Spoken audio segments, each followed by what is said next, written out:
ಗೆಳೆಯರೇ, ಪುರಾತನ ಕಾಲದಲ್ಲಿ ಒಂದಿನ ಬ್ರಹ್ಮದೇವರ ದರ್ಬಾರು ಆಯೋಜನೆಗೊಂಡಿತ್ತು. ಎಲ್ಲಾ ದೇವತೆಗಳು ದರ್ಬಾರಿನಲ್ಲಿ ಕೂತಿದ್ರು. ಭಾಗ್ಯದೇವ ಮತ್ತು ಬುದ್ಧಿದೇವಿಯೂ ಅಲ್ಲಿದ್ರು. ಬ್ರಹ್ಮದೇವನ ದರ್ಬಾರಿನಲ್ಲಿ ಮಾತು ಮಾತಿಗೆ ಭಾಗ್ಯದೇವ ಮತ್ತು ಬುದ್ಧಿದೇವಿಯ ಮಧ್ಯೆ ವಾದ ಶುರುವಾಯಿತು. ಈ ವಾದ ಹೆಚ್ಚಿಗೆ ಆಗ್ತಿದ್ದಂತೆ ಭಾಗ್ಯದೇವ ಹೇಳ್ತಾನೆ, ನೋಡಿ, ನಾನು ಮಾಡೋ ಕೆಲ್ಸನ ಈ ಬುದ್ಧಿದೇವಿ ಮಾಡೋಕ್ಕಾಗಲ್ಲ. ಬುದ್ಧಿದೇವಿ ಹೇಳಿದ್ಲು, ನೀನು ಮೂರ್ಖಂತರ ಮಾತಾಡ್ಬೇಡ. ನಾನ್ ಯಾರ್ ಜೊತೆ ಆದ್ರೂ ಬಿಟ್ಬಿಟ್ರೆ ಆ ಮನುಷ್ಯ ಹುಚ್ಚನಾಗ್ಬಿಡ್ತಾನೆ, ಸತ್ತೇ ಹೋಗ್ಬಿಡ್ತಾನೆ. ನೀನ್ ಎಷ್ಟೇ ಅವನ್ ಜೊತೆ ಕೊಡು, ನಾನಿಲ್ದೆ ನೀನ್ ಏನು ಮಾಡೋಕ್ಕಾಗಲ್ಲ. ಭಾಗ್ಯದೇವ ಹೇಳ್ದ, ಅಯ್ಯೋ ಮೂರ್ಖ ಬುದ್ಧಿದೇವಿ, ಒಂದ್ ವೇಳೆ ನಾನ್ ಯಾರ್ ಜೊತೆ ಆದ್ರೂ ಬಿಟ್ಬಿಟ್ರೆ ಅಂದ್ರೆ ನೀನ್ ಎಷ್ಟೇ ಅವನ್ ಜೊತೆ ಇರು, ಅವನಿಗೆ ಹೇಗ್ ಒಳ್ಳೇದಾಗತ್ತೆ? ಯಾವಾಗ ನಾನು ಅಂದ್ರೆ ಅವನ ಭಾಗ್ಯವೇ ಅವನ್ ಜೊತೆ ಇಲ್ಲ ಅಂದ್ರೆ ಅವನು ಭಾಗ್ಯವಂತನೂ ಆಗಲ್ಲ, ಇತ್ತ ಧನವಂತನೂ ಆಗಲ್ಲ. ಭಗವಾನ್ ಬ್ರಹ್ಮದೇವನ ದರ್ಬಾರಿನಲ್ಲಿ ಇದೇ ತರ ವಾದ ವಿವಾದ ನಡೆಯುತ್ತಲೇ ಇತ್ತು. ಇಬ್ಬರ ಮಧ್ಯೆ ಜಗಳ ಶುರುವಾಗಿತ್ತು. ಬುದ್ಧಿದೇವಿ ಹೇಳ್ತಾಳೆ, ನಾನ್ ದೊಡ್ಡೋಳು, ನಾನೇ ಶ್ರೇಷ್ಠ. ಭಾಗ್ಯದೇವ ಹೇಳ್ತಾನೆ, ಇಲ್ಲ ಇಲ್ಲ, ನೀನ್ ಹೇಗೆ ನನ್ಗಿಂತ ದೊಡ್ಡೋಳು? ನಾನು ನಿನಗಿಂತ ದೊಡ್ಡವನು, ನಾನೇ ಶ್ರೇಷ್ಠ. ಅದೇ ಕ್ಷಣ ಬ್ರಹ್ಮದೇವ ಇವರಿಬ್ಬರು ವಾದ ವಿವಾದ ಮಾಡೋದನ್ನ ನೋಡಿ ಮನಸ್ಸಲ್ಲೇ ಯೋಚನೆ ಮಾಡಿದ. ಭಾಗ್ಯದೇವ ಮತ್ತು ಬುದ್ಧಿದೇವಿ ಇಬ್ರು ಮಹಾನ್ ದೇವತೆಗಳು. ಇವರಿಬ್ಬರು ಬ್ರಹ್ಮಾಂಡದ ಶಕ್ತಿಶಾಲಿ ಮತ್ತು ಪ್ರಭಾವಶಾಲಿ ದೇವತೆಗಳು. ಈ ತರ ಒಬ್ಬರಿಗೊಬ್ರು ಜಗಳ ಮಾಡೋದು ಸರಿ ಹೋಗಲ್ಲ. ಇವರ ಸಮಸ್ಯೆಗೆ ನಾನೇ ಏನಾದ್ರೂ ಒಂದು ತೀರ್ಮಾನ ಮಾಡ್ಬೇಕು ಅಂತ ಯೋಚನೆ ಮಾಡಿ ಬ್ರಹ್ಮದೇವ ಬುದ್ಧಿದೇವಿ ಮತ್ತು ಭಾಗ್ಯದೇವನ್ಗೆ ಕೇಳಿದ, ನೀವಿಬ್ರು ಯಾಕೆ ಜಗಳ ಮಾಡ್ತಾ ಇದ್ದೀರಾ? ಭಾಗ್ಯದೇವ ಹೇಳ್ತಾನೆ, ಬ್ರಹ್ಮದೇವ, ನಾನು ಯಾವ ಮನುಷ್ಯನ ಜೊತೆ ಬಿಡ್ತೀನೋ ಆ ಮನುಷ್ಯ ಏನ್ ಮಾಡ್ಬಲ್ಲ.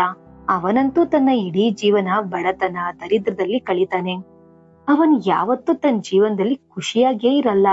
ಅಷ್ಟ್ ಕೇಳ್ತಿದ್ದಂತೆ ಬುದ್ಧಿದೇವಿ ಹೇಳ್ತಾಳೆ, ಇಲ್ಲ ಇಲ್ಲ ಬ್ರಹ್ಮದೇವ, ಭಾಗ್ಯದೇವ ಸುಳ್ಳು ಹೇಳ್ತಿದ್ದಾನೆ.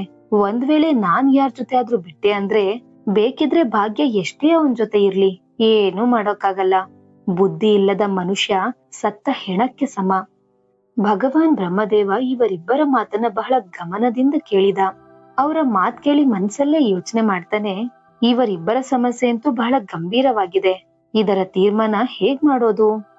ನಂತರ ಬ್ರಹ್ಮದೇವ ಇವರಿಬ್ಬರಿಗೂ ಹೇಳ್ತಾನೆ, ನೋಡಿ, ಹೀಗಂತೂ ತೀರ್ಮಾನ ಮಾಡೋಕ್ಕಾಗಲ್ಲ. ನೀವಿಬ್ರು ಒಂದ್ ಪರೀಕ್ಷೆ ಮಾಡಿ ನೋಡಿ. ಬುದ್ಧಿದೇವಿ, ನೀವು ನಿಮ್ಮ ಬುದ್ಧಿ ಪರೀಕ್ಷೆ ಮಾಡಿ, ಮತ್ತು ಭಾಗ್ಯದೇವ, ನೀವು ನಿಮ್ಮ ಭಾಗ್ಯದ ಪರೀಕ್ಷೆ ಮಾಡಿ.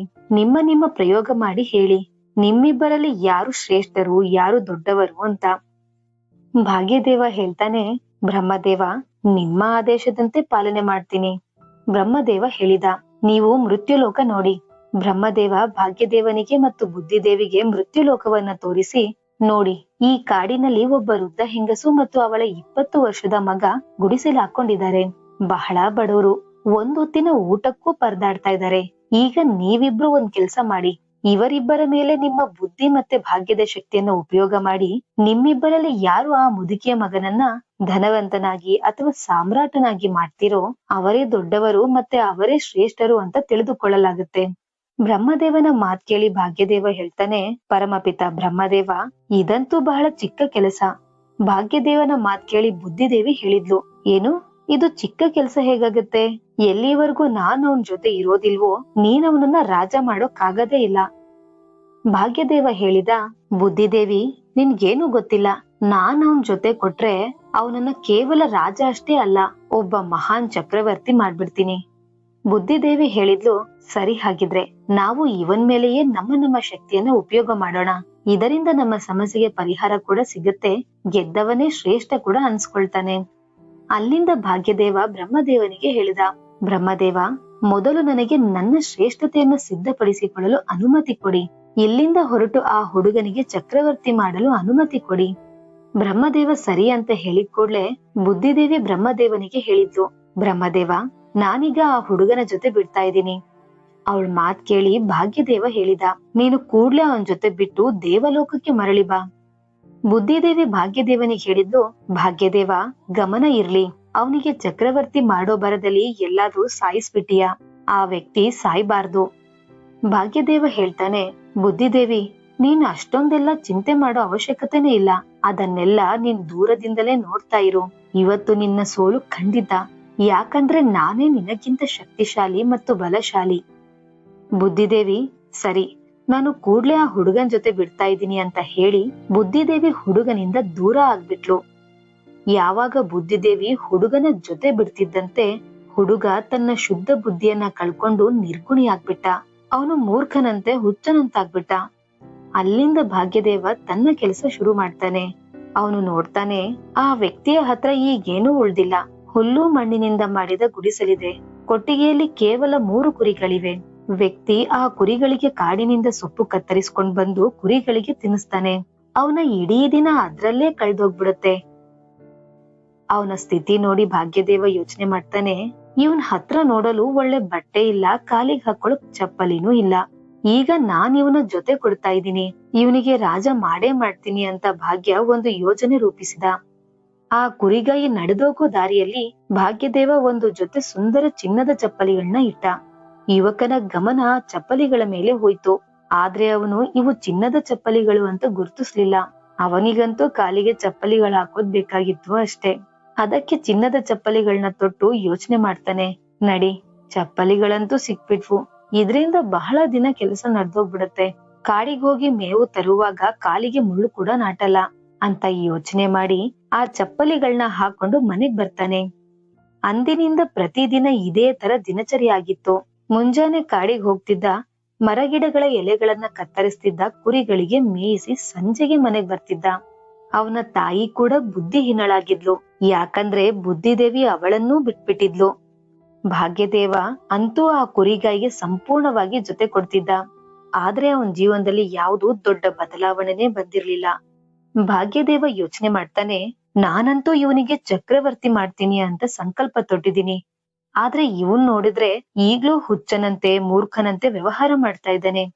ಇದೆಲ್ಲ ಬುದ್ಧಿದೇವಿ ನೋಡ್ತಾ ಇದ್ಲು. ಅವಳು ಭಾಗ್ಯದೇವನಿಗೆ ಹೇಳ್ತಾಳೆ, ಭಾಗ್ಯದೇವ, ನಾನವನ್ ಜೊತೆ ಬಿಟ್ಟಿದ್ದೀನಿ ಅಂತ ನಿನಗ್ ಗೊತ್ತಿಲ್ವಾ? ನಾನ್ ಯಾವ ವ್ಯಕ್ತಿಯ ಜೊತೆ ಬಿಡ್ತೀನೋ ಅವನು ಇದೇ ತರ ವರ್ತನೆ ಮಾಡ್ತಾನೆ. ಆ ರಾಜ್ಯದ ಸಮೀಪ ಇನ್ನೊಂದು ರಾಜ್ಯ ಇತ್ತು. ಆ ರಾಜ್ಯವನ್ನ ರಾಜ ಇಂದ್ರಸೇನ ಆಳ್ತಿದ್ದ. ಅದೇ ರಾಜ್ಯದಲ್ಲಿ ಒಬ್ಬ ಪ್ರಸಿದ್ಧ ವ್ಯಾಪಾರಿ ಇದ್ದ. ಅವನು ಬೇರೆ ಬೇರೆ ರಾಜ್ಯಗಳಿಗೆ ಹೋಗಿ ವ್ಯಾಪಾರ ಮಾಡ್ಕೊಂಡ್ ಬರ್ತಿದ್ದ. ಆ ವ್ಯಾಪಾರಿಯ ಹತ್ರ ಬಹಳಷ್ಟು ಒಂಟೆಗಳಿದ್ವು. ಒಂಟೆಗಳ ಮೇಲೆ ತಾಮ್ರದ ಪಾತ್ರೆಗಳನ್ನ ಹೊತ್ತು ದೂರದ ರಾಜ್ಯಗಳಿಗೆ ಹೋಗಿ ವ್ಯಾಪಾರ ಮಾಡ್ತಿದ್ದ. ಒಂದಿನ ಆ ವ್ಯಾಪಾರಿ ಆ ಕುರಿಗಾಯಿ ಕುರಿ ಮೇಯಿಸ್ತಾ ಇರೋ ರಸ್ತೆಯಲ್ಲೇ ಒಂಟೆಗಳೊಂದಿಗೆ ಹೋಗ್ತಿದ್ದ. ದಾರಿಯಲ್ಲಿ ಹೋಗ್ತಿದ್ದಾಗ ಆ ವ್ಯಾಪಾರಿಯ ದೃಷ್ಟಿ ಅವನ ಕಾಲಿನ ಕಡೆ ಹೋಗುತ್ತೆ. ವ್ಯಾಪಾರಿ ಬೆರಗಾಗಿ ನೋಡಿದ. ಆ ಕುರಿಗಾಯಿ ಚಿನ್ನದ ಚಪ್ಪಲಿಯನ್ನ ತೊಟ್ಟಿದ್ದ. ವ್ಯಾಪಾರಿ ಮನಸ್ಸಲ್ಲೇ ಯೋಚನೆ ಮಾಡ್ತಾನೆ, ಇವನ ಉಡುಗೆ ತೊಡುಗೆ ನೋಡಿದ್ರೆ ಇವನ ಕಾಲಲ್ಲಿರೋದು ಚಿನ್ನದ ಚಪ್ಪಲಿ ಅನ್ನೋದು ಅವನಿಗೆ ಗೊತ್ತೇ ಇಲ್ಲ ಅಂತ ಅನ್ಸುತ್ತೆ. ಅವನು ತಕ್ಷಣ ಕುರಿಗಾಯಿ ಹತ್ರ ಹೋಗಿ, ತಮ್ಮ, ಈ ಚಪ್ಪಲಿ ಎಲ್ಲಿಂದ ತಂದೆ? ಕುರಿಗಾಯನು ಸಹಜವಾಗಿ ಹೇಳ್ದ, ಈ ಚಪ್ಪಲಿಗಳು ಕಾಡಿನಲ್ಲಿ ಸಿಕ್ಕಿದ್ವು, ನನ್ ಕಾಲಿಗ್ ಚಪ್ಪಲಿಗಳು ಬೇಕಿದ್ವು, ಅದಕ್ಕೆ ನಾನ್ ಹಾಕೊಂಡ್ಬಿಟ್ಟೆ. ವ್ಯಾಪಾರಿ ಅವನಿಗೆ ಕೇಳ್ತಾನೆ, ಈ ಚಪ್ಪಲಿ ನನಗ್ ಮಾರ್ತೀಯಾ? ಕುರಿಗಾಯಿ ಹೇಳ್ದ, ಖಂಡಿತ ಮಾರ್ತೀನಿ, ಬಹಳ ದಿನದಿಂದ ಹಾಕೊಂಡೇ ಬಂದಿದ್ದೀನಿ, ಆದ್ರೆ ಇಲ್ಲಿವರೆಗೂ ಹರ್ದಿಲ್ಲ, ಕಿತ್ತೋಗಿಲ್ಲ, ಹೇಗಿದ್ವೋ ಹಾಗೇ ಇದಾವೆ. ವ್ಯಾಪಾರಿ ಹೇಳ್ತಾನೆ, ಹಾಗಿದ್ರೆ ಈ ಚಪ್ಪಲಿಯನ್ನ ನನಗ್ ಕೊಟ್ಬಿಡು, ಅದ್ರ ಬದ್ಲಿಗೆ ನಿನಗ್ ಏನ್ ಬೇಕೋ ನೀನ್ ಕೇಳು.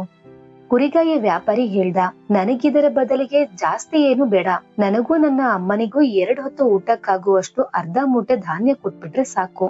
ಅವನ ಮಾತ್ ಕೇಳಿ ವ್ಯಾಪಾರಿಗೆ ಬಹಳ ಆಶ್ಚರ್ಯ ಆಯ್ತು, ಆದ್ರೂ ಸುಮ್ಮನಿದ್ದ.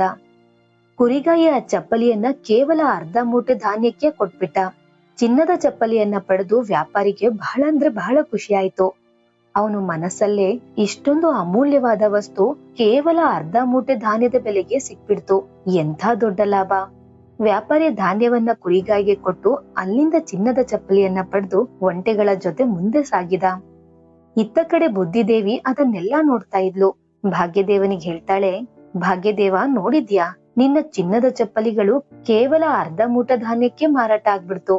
ಭಾಗ್ಯದೇವ ಮುಗುಳ್ನತ್ತ ಉತ್ತರಿಸ್ತಾನೆ, ಬುದ್ಧಿದೇವಿ, ನೀನ್ ಏನ್ ಚಿಂತೆ ಮಾಡ್ಬೇಡ, ನಾನ್ ಅವನ್ ಜೊತೆ ಇರೋವರೆಗೂ ಅವನನ್ನ ರಾಜ ಮಾಡೋದ್ರಿಂದ ಯಾರಿಂದಲೂ ತಡೆಯೋಕ್ಕಾಗಲ್ಲ. ನಾನ್ ಅವನಿಗೆ ಒಬ್ಬ ಶ್ರೇಷ್ಠ ಚಕ್ರವರ್ತಿ ಮಾಡೇ ಮಾಡ್ತೀನಿ. ಅಷ್ಟೇ ಹೇಳ್ತಿದ್ದಂತೆ ಭಾಗ್ಯದೇವ ಮತ್ತೆ ಆ ಕುರಿಗಾಯಿ ಹತ್ರ ಹೋದ. ಮತ್ತೊಂದು ಜೊತೆ ವಜ್ರ ವೈಡೂರ್ಯದಿಂದ ತಯಾರಾಗಿದ್ದ ಚಪ್ಪಲಿಯನ್ನ ಆ ಕುರಿಗಾಯಿ ಹೋಗೋ ರಸ್ತೆಯಲ್ಲಿ ಇರಿಸಿದ. ಕುರಿಗಾಯಿಗೆ ಆ ಚಪ್ಪಲಿಗಳು ಸಿಕ್ಕಾಗ ಅವನು ಬಹಳ ಖುಷಿ ಪಟ್ಟ. ಅಲ್ಲಿ ಆ ವ್ಯಾಪಾರಿ ಚಿನ್ನದ ಚಪ್ಪಲಿಗಳನ್ನ ಪಡೆದವನು ಬಹಳ ಆನಂದದಿಂದ ಹೊರಟಿರುವಾಗ ಅವನ ಮನಸ್ಸಲ್ಲಿ ಒಂದು ಆಲೋಚನೆ ಬರುತ್ತೆ. ಈ ಚಪ್ಪಲಿಗಳನ್ನ ನಮ್ ರಾಜನಿಗೆ ಯಾಕೆ ಉಡುಗೊರೆಯಾಗಿ ಕೊಡಬಾರ್ದು? ರಾಜ ಪ್ರಸನ್ನರಾಗಿ ಬಹಳಷ್ಟು ಬಹುಮಾನ ಕೊಡಬಹುದು. ಆತರ ಯೋಚನೆ ಮಾಡಿ ವ್ಯಾಪಾರಿ ಚಿನ್ನದ ಚಪ್ಪಲಿಗಳ ಜೊತೆ ರಾಜ ಇಂದ್ರಸೇನನ ದರ್ಬಾರು ತಲುಪಿದ.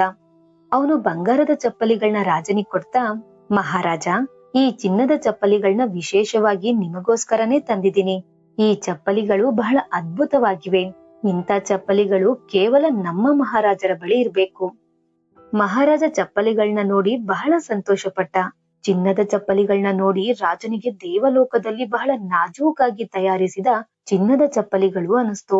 ಸ್ವತಃ ಆ ವಿಶ್ವಕರ್ಮನೇ ರಚಿಸಿರೋ ಹಾಗನಿಸ್ತು. ಅಷ್ಟೊಂದು ಸುಂದರವಾದ ಚಪ್ಪಲಿಗಳನ್ನ ನೋಡಿ ರಾಜ ಬಹಳ ಪ್ರಸನ್ನರಾಗಿ ಮಂತ್ರಿಗೇಳಿ ವ್ಯಾಪಾರಿಗೆ 20,000 ಸ್ವರ್ಣ ಮುದ್ರೆಗಳನ್ನ ಬಹುಮಾನವಾಗಿ ಕೊಡಿಸಿದ. ಅಷ್ಟೊಂದು ಸ್ವರ್ಣ ಮುದ್ರೆಗಳನ್ನ ಪಡೆದು ವ್ಯಾಪಾರಿಯ ಖುಷಿಗೆ ಪಾರವೇ ಇರ್ಲಿಲ್ಲ. ಅವನು ತನ್ನ ವ್ಯಾಪಾರವನ್ನ ಹೆಚ್ಚಿಸೋ ಯೋಜನೆಯನ್ನ ಮಾಡ್ದ. ಅದರ ನಂತರ ಮತ್ತೊಮ್ಮೆ ಅವನ ಒಂಟೆಗಳ ಮೇಲೆ ತಾಮ್ರವನ್ನ ಹೇರಿ ಬೇರೆ ರಾಜ್ಯದ ಕಡೆ ಹೊರಟಿದ್ದ. ವ್ಯಾಪಾರಿ ಅದೇ ಕಾಡಿನ ದಾರಿಯಿಂದ ಹೊರಟಿದ್ದ. ಸಂಯೋಗದಿಂದ ಕುರಿಗಾಯಿ ಅಲ್ಲೇ ತನ್ನ ಕುರಿಗಳಿಗೆ ಮೇಯಿಸ್ತಾ ಇದ್ದ. ವ್ಯಾಪಾರಿಗೆ ಕಾಡಲ್ಲಿ ಮತ್ತೊಮ್ಮೆ ಕುರಿಗಾಯಿಯನ್ನ ಕಂಡು ಬಹಳ ಖುಷಿ ಆಯ್ತು. ಅವನು ಮತ್ತೊಮ್ಮೆ ಕುರಿಗಾಯಿಯ ಕಾಲಿನ ಕಡೆ ನೋಡಿದಾಗ ಅವನ ಕಾಲಲ್ಲಿ ಮತ್ತೊಂದು ಜೊತೆ ಹೊಸ ಚಪ್ಪಲಿ ಇತ್ತು. ಅದನ್ನ ನೋಡಿ ಆಶ್ಚರ್ಯದಿಂದ ಯೋಚನೆ ಮಾಡ್ತಾನೆ, ಇವನ್ ಹತ್ರ ಮತ್ತೆ ಹೇಗೆ ಚಿನ್ನದ ಚಪ್ಪಲಿ ಬಂದ್ಬಿಡ್ತು? ಇವನು ಎಲ್ಲಿಂದ ಚಿನ್ನದ ಚಪ್ಪಲಿಗಳನ್ನ ತರ್ತಿದ್ದಾನೆ? ವ್ಯಾಪಾರಿ ಒಂಟೆಯಿಂದ ಇಳಿದು ಕುರಿಗಾಯಿ ಹತ್ರ ಹೋಗಿ, ತಮ್ಮ, ಈ ಚಪ್ಪಲಿಗಳನ್ನು ಮಾರ್ತೀಯಾ? ಕುರಿಗಾಯಿ ಹೇಳ್ದ, ಸರಿ, ಖಂಡಿತ ಮಾರ್ತೀನಿ. ಆದ್ರೆ ಈ ಸಾರಿ ಚಪ್ಪಲಿ ಬದಲಿಗೆ 1 ಮೂಟೆ ತುಂಬಾ ಕಡಲೆ ಬೀಜ ಕೊಡ್ಬೇಕು. ವ್ಯಾಪಾರಿ ಅದನ್ನ ಕೇಳಿ ಬಹಳ ಸಂತೋಷದಿಂದ ಸರಿ ಅಂತ ಹೇಳಿ 1 ಮೂಟೆ ತುಂಬಾ ಕಡಲೆ ಬೀಜವನ್ನ ಕೊಟ್ಟು ಚಿನ್ನದ ಚಪ್ಪಲಿಯನ್ನ ಪಡೆದು ಅಲ್ಲಿಂದ ಹೊರಟ. ಈಗ ವ್ಯಾಪಾರಿಯ ಮನಸ್ಸಲ್ಲಿ ಇನ್ನೊಂದು ವಿಚಾರ ಬರುತ್ತೆ. ಮೊದಲು ಒಂದು ಜೊತೆ ಚಪ್ಪಲಿ ಮಹಾರಾಜರಿಗೆ ಉಡುಗೊರೆಯಾಗಿ ಕೊಟ್ಟಾಗ ಅದರ ಬದಲಿಗೆ ಮಹಾರಾಜರು 20,000 ಸ್ವರ್ಣ ಮುದ್ರೆಗಳನ್ನ ಬಹುಮಾನವಾಗಿ ಕೊಟ್ಟಿದ್ರು. ಈ ಸಾರಿಯಂತೂ ಚಪ್ಪಲಿಗಳು ಇನ್ನೂ ಸುಂದರವಾಗಿವೆ. ಕಳೆದ ಬಾರಿಗಿಂತಲೂ ದುಪ್ಪಟ್ಟು ಬಹುಮಾನ ಕೊಡಬಹುದು. ಅದನ್ನೇ ಯೋಚನೆ ಮಾಡ್ತಾ ಮಾಡ್ತಾ ವ್ಯಾಪಾರಿ ವಜ್ರ ವೈಡೂರ್ಯಗಳಿಂದ ಮಾಡಿದ ಚಿನ್ನದ ಚಪ್ಪಲಿಯನ್ನ ಹಿಡ್ಕೊಂಡು ರಾಜ ಇಂದ್ರಸೇನನ ದರ್ಬಾರಿಗೆ ಬರ್ತಾನೆ. ವ್ಯಾಪಾರಿ ರಾಜನಿಗೆ ಹೇಳ್ತಾನೆ, ಮಹಾರಾಜ, ನಾನು ನಿಮಗೋಸ್ಕರ ಒಂದಿಲ್ಲ ಒಂದು ವಿಶೇಷ ವಸ್ತುಗಳನ್ನ ತರ್ತಾನೆ ಇದ್ದೀನಿ. ದಯವಿಟ್ಟು ಅವುಗಳನ್ನ ಸ್ವೀಕರಿಸಿ. ಇಂದ್ರಸೇನ ಚಪ್ಪಲಿಯನ್ನ ನೋಡಿ, ಅಬ್ಬಾ, ಎಂತ ಅದ್ಭುತ! ಇಂತಹ ಸುಂದರವಾದ ಚಪ್ಪಲಿಯನ್ನ ನಾನು ಯಾವತ್ತೂ ನೋಡೇ ಇಲ್ಲ. ಇವು ಇದಕ್ಕಿಂತ ಮೊದಲು ಕೊಟ್ಟ ಚಪ್ಪಲಿಗಳಿಗಿಂತಲೂ ಇವು ತುಂಬಾ ಆಕರ್ಷಕವಾಗಿವೆ. ಮಹಾರಾಜ ವ್ಯಾಪಾರಿ ಕೇಳ್ದ, ನನ್ಗೊಂದ್ ಮಾತ್ ಹೇಳು, ಈ ಚಪ್ಪಲಿಗಳನ್ನ ನೀನ್ ಎಲ್ಲಿಂದ ತಗೊಂಡ್ಬರ್ತಾ ಇದೀಯಾ? ಯಾರ್ ಕೊಡ್ತಾ ಇದಾರೆ ನಿನ್ಗೆ? ಈಗ ವ್ಯಾಪಾರಿ ಏನ್ ಮಾತಾಡ್ತಾನೆ? ಅವನಿಗೆ ರಾಜನಿಗೆ ಏನ್ ಉತ್ತರ ಹೇಳ್ಬೇಕು ಅನ್ನೋದೇ ಅರ್ಥ ಆಗ್ತಿರ್ಲಿಲ್ಲ. ಸ್ವಲ್ಪ ಏನೋ ಯೋಚನೆ ಮಾಡಿ ಒಂದ್ ಸುಳ್ಳು ಹೇಳ್ಬಿಟ್ಟ.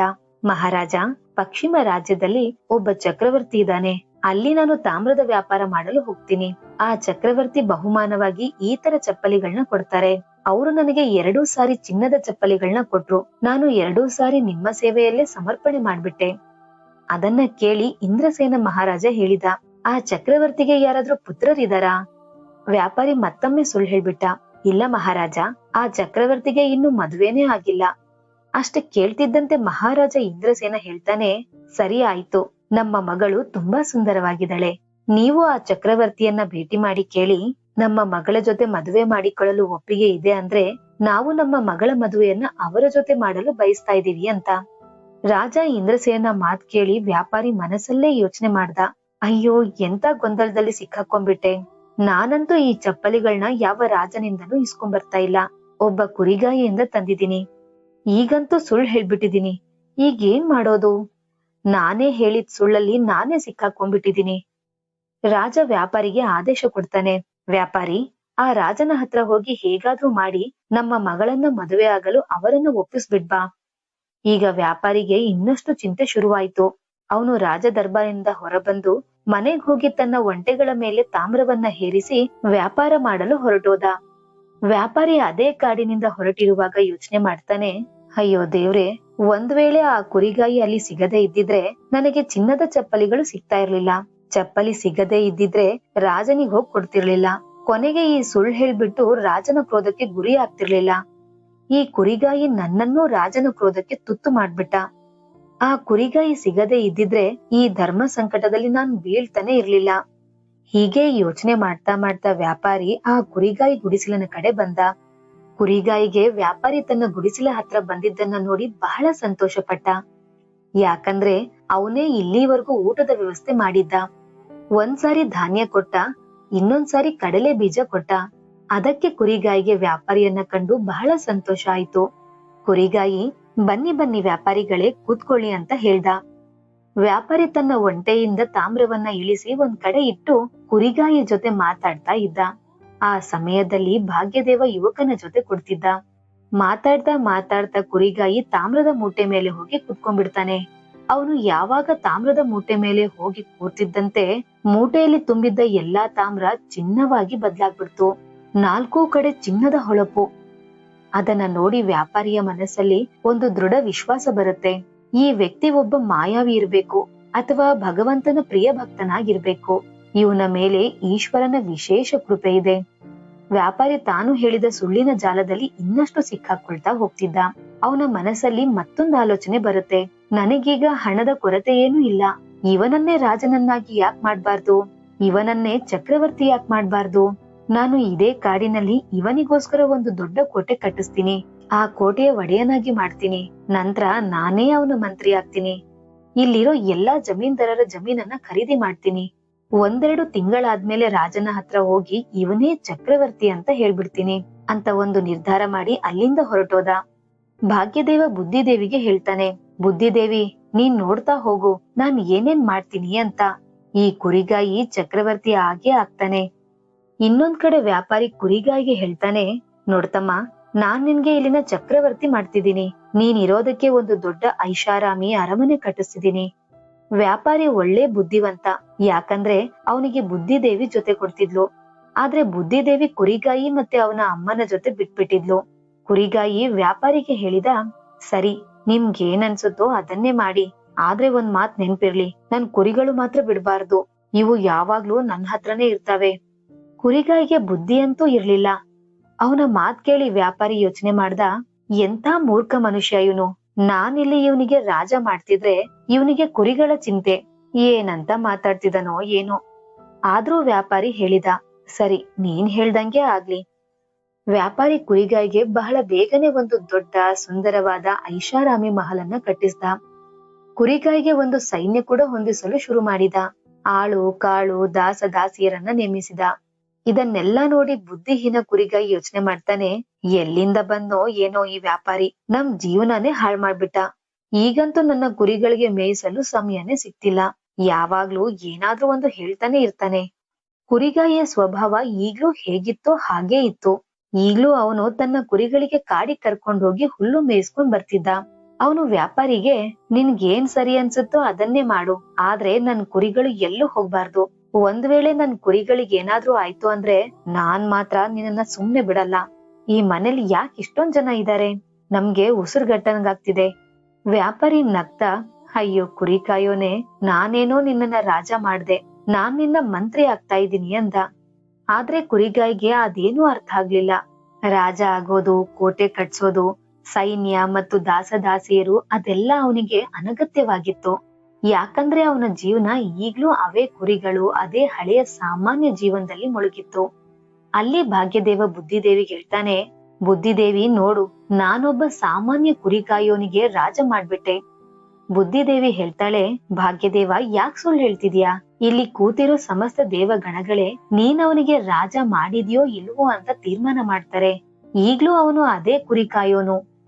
ಬ್ರಹ್ಮದೇವ ಹೇಳ್ತಾನೆ, ಭಾಗ್ಯದೇವ, ಈ ಕುರಿಗಾಯಿಯಲ್ಲಿ ಇನ್ನೂವರೆಗೂ ಯಾವುದು ಬದಲಾವಣೆನೇ ಕಾಣಿಸ್ತಿಲ್ಲ. ನೀನಿನ್ನೂ ಗೆದ್ದಿಲ್ಲ. ಇವನು ಹೇಗಿದ್ನೋ ಹಾಗೇ ಇದ್ದಾನೆ.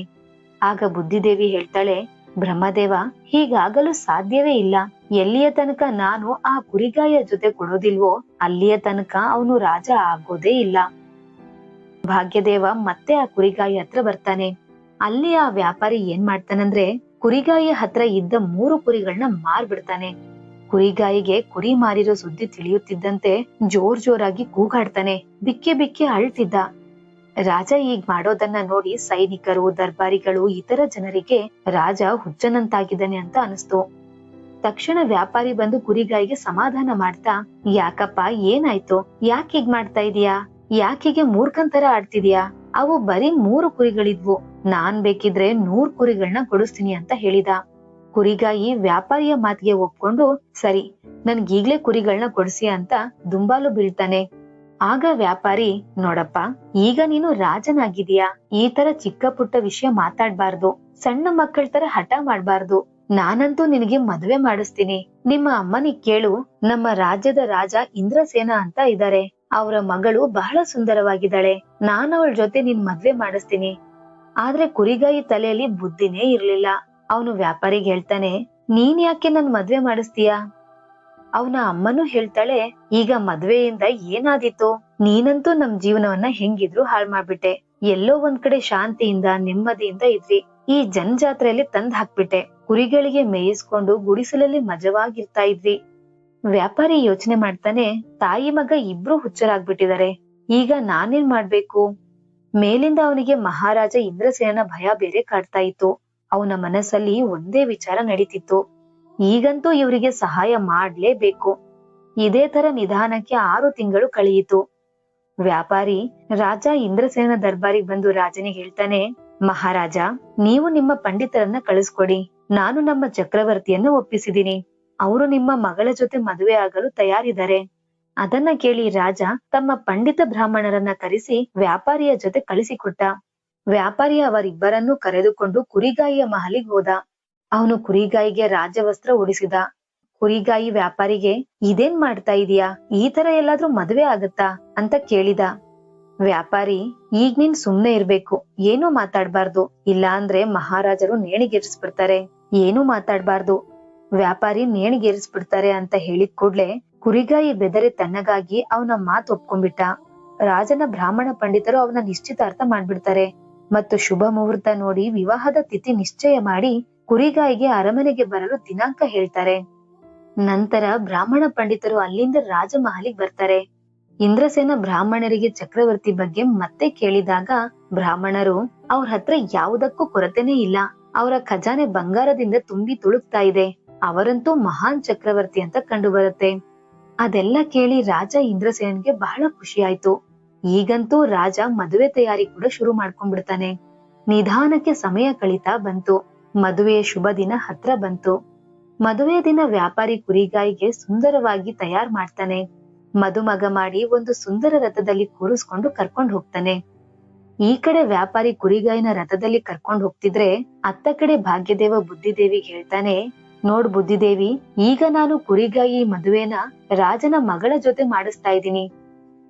ಬುದ್ಧಿದೇವಿ ಮುಗುಳ್ನಗ್ತಾ, ಭಾಗ್ಯದೇವ, ನೋಡ್ತಾ ಇರು, ನೀನು ಈಗಷ್ಟೇ ಅವನ ಮರಣದ ಷಡ್ಯಂತ್ರ ರಚನೆ ಮಾಡಿದೀಯಾ. ನಿನಗೂ ಕೂಡ ಇದೇನ್ ಮಾಡ್ಬಿಟ್ಟೆ ಅಂತ ಪಶ್ಚಾತ್ತಾಪ ಆಗತ್ತೆ. ಆ ಕುರಿಗಾಯಿ ಕೂಡ ನಿನ್ನ ಷಡ್ಯಂತ್ರದಲ್ಲಿ ಸಿಲುಕಿದಾನೆ. ನೀನ್ ಅವನನ್ನ ರಾಜ ಮಾಡಲು ಹೋಗ್ತಾ ಇದೀಯಾ. ನೋಡ್ತಾ ಇರು, ನಿನ್ನಿಂದಾಗಿ ಆ ಕುರಿಗಾಯಿ ತನ್ನ ಪ್ರಾಣನೇ ಕಳ್ಕೊಂಡ್ಬಿಡ್ತಾನೆ. ಭಾಗ್ಯದೇವ ಹೇಳ್ತಾನೆ, ನೀನ್ ನೋಡ್ತಾ ಇರು, ನಾನ್ ಏನ್ ಮಾಡ್ತೀನಿ ಅಂತ. ಸ್ವಲ್ಪ ದಿನ ಆದ್ಮೇಲೆ ವ್ಯಾಪಾರಿ ಕುರಿಗಾಯಿಯನ್ನ ಮದುಮಗನಾಗಿ ಮಾಡಿ ರಾಜ ಇಂದ್ರಸೇನ ಮಹಲಿಗೆ ಕರ್ಕೊಂಡ್ ಬರ್ತಾನೆ. ರಾಜ ಕುರಿಗಾಯಿಯನ್ನ ರಾಜನ ವೇಷದಲ್ಲಿ ನೋಡಿ, ರಾಜ ನೋಡಲು ಬಹಳ ಸುಂದರವಾಗಿದ್ದಾನೆ. ಅವನು ಮದುಮಗನ ಭವ್ಯ ಸ್ವಾಗತ ಮಾಡಿದ. ಮಾತು ಕೊಟ್ಟಂತೆ ವ್ಯಾಪಾರಿ ಎಲ್ಲೆಡೆ ಕುರಿಗಾಯಿ ಜೊತೆನೆ ಹೊರಟಿದ್ದ. ಮದುವೆ ಮಂಟಪದಲ್ಲಿ ಹೋಗೋ ಸಮಯ ಬಂದಾಗ ವ್ಯಾಪಾರಿ ಧರ್ಮ ಸಂಕಟದಲ್ಲಿ ಸಿಲುಕಿದ. ಯಾಕಂದ್ರೆ ಅಲ್ಲಿಯೂ ಕುರಿಗಾಯಿ ಜೊತೆ ಹೋಗ್ಬೇಕಿತ್ತು. ಏನೂ ಮಾಡ್ದೆ ಸುಮ್ನೆ ಹಿಂದೆ ಮಂಟಪದಲ್ಲಿ ಹೋಗಿ ಕುತ್ಕೊಂಡ. ಆಗ ರಾಜ ಇಂದ್ರಸೇನ ಹೇಳ್ತಾನೆ, ನೀನ್ ಯಾವಾಗ್ಲೂ ಯಾಕೆ ಇವನ್ ಜೊತೆ ಇರ್ತೀಯ? ವ್ಯಾಪಾರಿ ವಿನಯದಿಂದ, ಮಹಾರಾಜ, ನಾನಿವರ ಮಂತ್ರಿ, ಇವರು ನನ್ನನ್ನ ಮಂತ್ರಿ ಮಾಡಿದ್ದಾರೆ. ಮಹಾರಾಜ ತನ್ನ ಮಗಳ ಮದುವೆ ಕುರಿಗಾಯಿ ಜೊತೆ ಮಾಡಿ ಮುಗಿಸಿದ. ಮದುವೆ ಆದ ನಂತರ ರಾಜ ತನ್ನ ಅಳಿಯನಿಗೆ ಮಹಲಿನ ಒಂದು ಭಾಗ ಕೊಟ್ಟ. ರಾಜನಿಗೆ ಗಂಡು ಮಕ್ಕಳಿರ್ಲಿಲ್ಲ. ಭವಿಷ್ಯದಲ್ಲಿ ತನ್ನ ಸಿಂಹಾಸನ ಅವನಿಗೆ ಒಪ್ಪಿಸಲು ಅಳಿಯನನ್ನೇ ತನ್ನ ಜೊತೆ ಇಟ್ಟುಕೊಳ್ಳಲು ಬಯಸ್ತಾ ಇದ್ದ. ಈಗ ವ್ಯಾಪಾರಿಗಿರಲೊಂದೇ ಬೇರೆ ವ್ಯವಸ್ಥೆ ಮಾಡಿಸಿದ. ವ್ಯಾಪಾರಿಗೆ ಮನಸ್ಸಲ್ಲೇ ಒಂದು ಭಯ ಕಾಡ್ತಾ ಇತ್ತು. ಎಲ್ಲಿ ಈ ಕುರಿಗಾಯಿ ಬಾಯಿ ಬಿಟ್ಬಿಡ್ತಾನೋ, ನಮ್ ಭೇದ ಎಲ್ಲಿ ಬಯಲಾಗ್ಬಿಡುತ್ತೋ ಅನ್ನೋ ಭಯ. ಅಲ್ಲಿ ಕುರಿಗಾಯಿ ಬಹಳ ಸಂತೋಷವಾಗಿದ್ದ. ಅದೆಲ್ಲ ಬುದ್ಧಿದೇವಿ ನೋಡಿ ನಗ್ತಾ ಇದ್ಲು. ಅವನ್ಗೇನು ಗೊತ್ತಿಲ್ಲ, ರಾಜ ಅಂದ್ರೆ ಏನು, ಮದುವೆ ಅಂದ್ರೆ ಏನು. ಅವನ ಸಾವು ಹತ್ರ ಬಂದ್ಬಿಟ್ಟಿದೆ, ಅವನು ಬೇಗನೆ ಸಾಯ್ತಾನೆ. ಭಾಗ್ಯದೇವ ಹೇಳಿದ, ಅವನ್ ಯಾಕೆ ಸಾಯ್ತಾನೆ? ಅವನಿಗೆ ಮದ್ವೆ ಆಗಿದೆ, ನಿಶ್ಚಿಂತೆಯಿಂದ ಇದ್ದು ರಾಜನಾಗ್ಬಿಡ್ತಾನೆ. ರಾಜ ಪರಿವಾರದ ಪರಂಪರೆಯ ಪ್ರಕಾರ ರಾಜಕುಮಾರಿ ಕುರಿಗಾಯಿಯ ಕೊಠಡಿಗೆ ಸುಂದರವಾಗಿ ಶೃಂಗಾರ ಮಾಡ್ಕೊಂಡು ಸಿಹಿ ತಿಂಡಿ ತಿನಿಸುಗಳನ್ನ ಹಿಡ್ಕೊಂಡ್ ಬರ್ತಾಳೆ. ಕುರಿಗಾಯಿ ಅಷ್ಟೊಂದು ಸುಂದರವಾಗಿ ಆಭೂಷಣದಲ್ಲಿ ಶೃಂಗಾರ ಹೊಂದಿರೋ ಕನ್ಯನ್ನ ಯಾವತ್ತೂ ನೋಡೇ ಇರ್ಲಿಲ್ಲ. ಒಂದ್ ಕಡೆ ಅವನಿಗೆ ಭಯ ಆಗ್ತಾ ಇತ್ತು. ಆ ಬುದ್ಧಿಹೀನ ಕುರಿಗಾಯಿಗೆ ಅವನಜ್ಜಿ ಹೇಳಿದ್ದ ಒಂದು ಕತೆ ನೆನ್ಪಿಗ್ ಬಂತು. ಅವನ ಬಾಲ್ಯದಲ್ಲಿ ಕೇಳಿದ್ದ ಒಬ್ಬಳು ರಾಕ್ಷಸಿ ಸುಂದರ ಕನ್ಯೆಯ ವೇಷದಲ್ಲಿ ಬಂದು ಪುರುಷನನ್ನ ಕೊಂದು ರಕ್ತ ಕುಡಿದು ಸಾಯಿಸ್ಬಿಡ್ತಾ ಇದ್ಲು. ಅವನಿಗೊಂದು ಆಲೋಚನೆ ಬಂತು. ಇಲ್ಲಿಂದ ಓಡಿ ಹೋಗೋದೇ ಒಳ್ಳೇದಂತ ರಾಜಕುಮಾರಿಗೆ ತಳ್ಳಿ ಅಲ್ಲಿಂದ ಓಡಿ ಹೋದ. ಓಡ್ತಾ ಓಡ್ತಾ ನೇರವಾಗಿ ನದಿಯ ದಡದ ಹತ್ರ ಬಂದು ನೀರಿನಲ್ಲಿ ಎಗರ್ಬಿಟ್ಟ. ನೀರಿನಲ್ಲಿಯೂ ಅವನಿಗೆ ಸಾವು ಕಾಣಿಸ್ತಿದ್ದಾಗ ನದಿಯಿಂದ ಹೊರಬಂದು ದಡದಲ್ಲಿ ಕುತ್ಕೊಂಡ್ಬಿಟ್ಟ. ರಾಜಕುಮಾರಿಯ ಅವಮಾನ ಕಂಡು ರಾಜನ ಕೋಪ ನೆತ್ತಿಗೇರಿತು. ಸೈನಿಕರಿಗೆ ತಕ್ಷಣ ಅವನನ್ನ ಹಿಡಿದುಕೊಂಡು ಬರಲು ಆದೇಶ ನೀಡಿದ. ರಾಜನ ಸೈನಿಕರು ಅವನನ್ನ ನದಿಯ ದಡದಲ್ಲಿ ಕೂತಿರೋದನ್ನ ನೋಡಿದ್ರು. ಅವನನ್ನ ಹಿಡಿದುಕೊಂಡು ರಾಜನ ಹತ್ರ ಕರೆತಂದ್ರು. ಅವನನ್ನ ನೋಡಿ ರಾಜನ ಕೋಪ ಇನ್ನೂ ನೆತ್ತಿಗೇರಿತು. ರಾಜ ಕಠೋರ ಧ್ವನಿಯಲ್ಲಿ, ಈ ಮೂರ್ಖ ರಾಜ ಪರಿವಾರದ ಅವಮಾನ ಮಾಡಿದಾನೆ, ಇವನಿಗೆ ಕಠಿಣ ಶಿಕ್ಷೆ ಕೊಡಲಾಗತ್ತೆ, ನಾಳೆ ಮುಂಜಾನೆ ಮರಣದಂಡನೆ ವಿಧಿಸಲಾಗತ್ತೆ ಅಂತ ಹೇಳ್ತಾ ಕಾರಾಗೃಹದಲ್ಲಿ ಹಾಕಿಸಿದ. ಅದನ್ನೆಲ್ಲ ಭಾಗ್ಯದೇವ ತನ್ನ ಕಣ್ಣಾರೆ ನೋಡ್ತಾ ಇದ್ದ. ತಲೆ ತಲೆ ಜಜ್ಕೊಳ್ತಾ ಯೋಚನೆ ಮಾಡ್ದ, ಇವನ್ ಎಂತ ದೊಡ್ಡ ಮೂರ್ಖ, ನನ್ ಯೋಜನೆಯೆಲ್ಲ ನೀರ್ಪಾಲ್ ಮಾಡ್ಬಿಟ್ಟ. ಅದೇ ಸಮಯ ಬುದ್ಧಿದೇವಿ ಮುಗುಳ್ನಗ್ತಾ ಭಾಗ್ಯದೇವನ ಹತ್ರ ಬಂದು, ನೋಡಿದ್ಯ ಭಾಗ್ಯದೇವ, ಕೊನೆಗೆ ನೀನೇ ಸೋತ್ಬಿಟ್ಟೆ. ನೀನ್ ಎಷ್ಟೇ ಪ್ರಯತ್ನ ಪಟ್ರು ಅವನಿಗೆ ರಾಜ ಮಾಡಕ್ಕಾಗ್ಲಿಲ್ಲ. ಈಗ ಅವನಿಗೆ ಶಿಕ್ಷೆ ಬೇರೆ ಕೊಡ್ತಿದ್ದಾರೆ. ಬುದ್ಧಿ ಇಲ್ದೆ ತನ್ ಸಾವನ್ನ ತಾನೇ ತಂದ್ಕೊಂಡ್ಬಿಟ್ಟಿದ್ದಾನೆ. ಈಗೇನ್ ಹೇಳ್ತೀಯಾ? ನಿರಾಶನಾಗಿ ಭಾಗ್ಯದೇವ ಹೇಳ್ತಾನೆ, ಈಗ ನೀನೇ ಈ ಮನುಷ್ಯನನ್ನ ಕಾಪಾಡು, ನಾನ್ ನನ್ನ ಸೋಲನ್ನ ಒಪ್ಕೊಳ್ತೀನಿ. ಬುದ್ಧಿದೇವಿ ನಗ್ತಾ ಹೇಳಿದ್ಲು, ಸರಿ, ಹಾಗಿದ್ರೆ ಈಗ ನಾನೇನ್ ಮಾಡ್ತೀನಿ ಅಂತ ನೋಡ್ತಾ ಇರು, ಶಿಕ್ಷೆಯಿಂದ ಹೇಗ್ ಹೊರಗ್ ತರ್ತೀನಿ ಅಂತ ನೋಡು. ಅಷ್ಟೇ ಹೇಳಿ ಬುದ್ಧಿದೇವಿ ಕುರಿಗಾಯಿಯ ಶರೀರದಲ್ಲಿ ಪ್ರವೇಶ ಮಾಡಿದ್ಲು. ಬುದ್ಧಿದೇವಿ ಅವನೊಳಗೆ ಪ್ರವೇಶ ಮಾಡ್ತಿದ್ದಂತೆಯೇ ಕುರಿಗಾಯಿ ಇದ್ದಕ್ಕಿದ್ದಂತೆ ಹೊಸ ಹೊಸ ಯುಕ್ತಿ ಯೋಚನೆಯನ್ನ ಮಾಡಕ್ ಶುರು ಮಾಡ್ದ. ಮಾರನೇ ದಿನ ಕುರಿಗಾಯಿಯನ್ನ ಮಹಲಿಗೆ ಕರ್ಕೊಂಡ್ ಬಂದಾಗ ಅವನು ರಾಜನಿಗೆ ವಿನಮ್ರವಾಗಿ ಹೇಳಿದ, ನೀವು ನನ್ನ ಮಾವನವರು, ನಾನು ನಿಮಗೆ ಒಂದು ಮಾತು ಹೇಳ್ಬಹುದಾ? ರಾಜ ಕೋಪದಿಂದ ಉತ್ತರಿಸಿದ, ನೀನು ನನ್ನ ಮಗಳನ್ನ ತಿರಸ್ಕರಿಸಿ ನನಗೆ ಘೋರ ಅವಮಾನವನ್ನ ಮಾಡಿದೀಯಾ. ನಿನಗೆ ಇದರ ಶಿಕ್ಷೆ ಖಂಡಿತ ಸಿಕ್ಕೇ ಸಿಗತ್ತೆ. ಆಗ ಕುರಿಗಾಯಿ ಶಾಂತ ಸ್ವರೂಪದಲ್ಲಿ ಹೇಳ್ತಾನೆ, ನಮ್ಮ ಕುಲದ ನಂಬಿಕೆಯಂತೆ ವಿವಾಹದ ನಂತರ ಮೊದಲ ರಾತ್ರಿ ವಧುವರರ ಕೋಣೆಯಲ್ಲಿರುವಾಗ ಯಾರಾದರೂ ನದಿಯಲ್ಲಿ ಮುಳುಗುತ್ತಿರುವುದು ಗೊತ್ತಾದರೆ ಆ ವಧು ವಿಧವೆಯಾಗಿ ಇಡೀ ಜೀವನ ಸಂತಾನಹೀನಳಾಗಿರ್ತಾಳೆ. ನಿಮ್ಮ ಮಗಳು ನನ್ನ ಕೋಣೆಗೆ ಬಂದ ಕ್ಷಣ ನದಿಯ ಕಡೆಯಿಂದ ಕಾಪಾಡಿ ಕಾಪಾಡಿ ಎಂಬ ಕೂಗು ಕೇಳಿ ಬರ್ತಿತ್ತು. ನನ್ನಿಂದ ತಡೆಯಲಾರದೆ ಎದ್ದು ಹೋಗಿ ಮುಳುಗುತ್ತಿರೋ ಆ ವ್ಯಕ್ತಿಯನ್ನ ಉಳಿಸಲು ಧಾವಿಸಿದೆ. ಇದು ಅಪರಾಧವಾದರೆ ನೀವು ನನಗೆ ಖಂಡಿತ ಶಿಕ್ಷೆ ನೀಡಿ. ಕುರಿಗಾಯಿಯ ಮಾತುಗಳನ್ನ ಕೇಳಿ ರಾಜನಿಗೆ ಬಹಳ ಸಂತೋಷವಾಯಿತು. ಅವನು ತಕ್ಷಣ ಎದ್ದು ಕುರಿಗಾಯಿಯನ್ನ ಅಪ್ಪಿಕೊಂಡು ಭಾವುಕನಾಗಿ ಹೇಳಿದ, ನನ್ನ ನಂತರ ಈ ದೇಶದ ರಾಜ ನೀನೇ. ರಾಜಕುಮಾರಿ ಮತ್ತು ಅವಳ ತಂದೆ ಇಬ್ಬರೂ ಲಜ್ಜೆಯಿಂದ ತಮ್ಮ ಅಸಭ್ಯ ವರ್ತನೆಗೆ ಕ್ಷಮೆ ಕೇಳಿದರು. ನಂತರ 3 ಜನ ನಗುನಗುತ್ತಾ ಮಹಲಿನೊಳಗೆ ಹೊರಟೋದ್ರು. ಅಲ್ಲಿ ಬ್ರಹ್ಮಲೋಕದ ಬ್ರಹ್ಮದೇವರ ದರ್ಬಾರಿನಲ್ಲಿ ಬುದ್ಧಿದೇವಿ ಮತ್ತು ಭಾಗ್ಯದೇವನ ಗೆಲುವಿನ ನಿರ್ಧಾರ ಘೋಷಣೆ ಆಗಿತ್ತು. ಎಲ್ಲಾ ದೇವರುಗಳು ಬುದ್ಧಿದೇವಿಯ ಜಯಘೋಷ ಮಾಡ್ತಾ ಇದ್ರು. ಅವರು ಹೇಳಿದ್ರು, ಭಾಗ್ಯದೇವ, ಬುದ್ಧಿದೇವಿ ಜೊತೆ ಇರದಿದ್ದರೆ ನೀನ್ ಏನು ಮಾಡಕ್ಕಾಗಲ್ಲ. ಬುದ್ಧಿ ಇಲ್ಲದವನು ಭಾಗ್ಯ ನೀಡಿದ ಅವಕಾಶಗಳನ್ನು ಕಳೆದುಕೊಳ್ತಾನೆ. ಬುದ್ಧಿದೇವಿಯು ಮುಗುಳ್ನಗೆಯಿಂದ ಭಾಗ್ಯದೇವನ ಕಡೆ ನೋಡಿದ್ಲು. ಭಾಗ್ಯದೇವ ವಿನಮ್ರತೆಯಿಂದ ತಲೆ ತಗ್ಗಿಸಿ ಹೇಳಿದ, ನಾನು ನನ್ನ ಸೋಲನ್ನು ಒಪ್ಪಿಕೊಳ್ಳುತ್ತೇನೆ, ನೀನೇ ನನಗಿಂತ ದೊಡ್ಡವಳು. ಗೆಳೆಯರೆ, ಮನುಷ್ಯನ ಭಾಗ್ಯವೇ ಅವನ ಮಾರ್ಗವನ್ನು ನಿರ್ಧರಿಸುತ್ತದೆಯೇ ಅಥವಾ ಅವನ ಬುದ್ಧಿ ಮತ್ತು ಪರಿಶ್ರಮವೇ? ಭಾಗ್ಯ ಅವಕಾಶ ನೀಡುತ್ತೆ, ಆದರೆ ಬುದ್ಧಿಯೇ ಆ ಅವಕಾಶಗಳನ್ನು ಗುರುತಿಸಿ ಯಶಸ್ವಿಯಾಗಿ ಬದಲಾಯಿಸುತ್ತದೆ. ಈಗ ನಿರ್ಧಾರ ನಿಮ್ಮ ಕೈಯಲ್ಲಿದೆ. ನೀವೇನಂತೀರಾ? ಭಾಗ್ಯ ದೊಡ್ಡದೋ ಅಥವಾ ಬುದ್ಧಿ ದೊಡ್ಡದೋ? ನಿಮ್ಮ ಆಲೋಚನೆಯನ್ನ ಕಮೆಂಟ್ ವಿಭಾಗದಲ್ಲಿ ಖಂಡಿತ ಹೇಳಿ. ಸ್ನೇಹಿತರೆ, ಈ ವಿಡಿಯೋ ನಿಮಗೆ ಇಷ್ಟವಾದರೆ ವಿಡಿಯೋಗೆ ಲೈಕ್ ಮಾಡಿ ಮತ್ತು ಚಾನೆಲ್ ಅನ್ನು ಸಬ್ಸ್ಕ್ರೈಬ್ ಮಾಡುವುದನ್ನು ಮರೆಯಬೇಡಿ. ನಾವು ಮತ್ತೆ ಒಂದು ಹೊಸ ರೋಚಕ ಮತ್ತು ಪ್ರೇರಣಾತ್ಮಕ ಕಥೆಯೊಂದಿಗೆ ಭೇಟಿಯಾಗುತ್ತೇವೆ. ಅಲ್ಲಿಯವರೆಗೂ ಧನ್ಯವಾದಗಳು.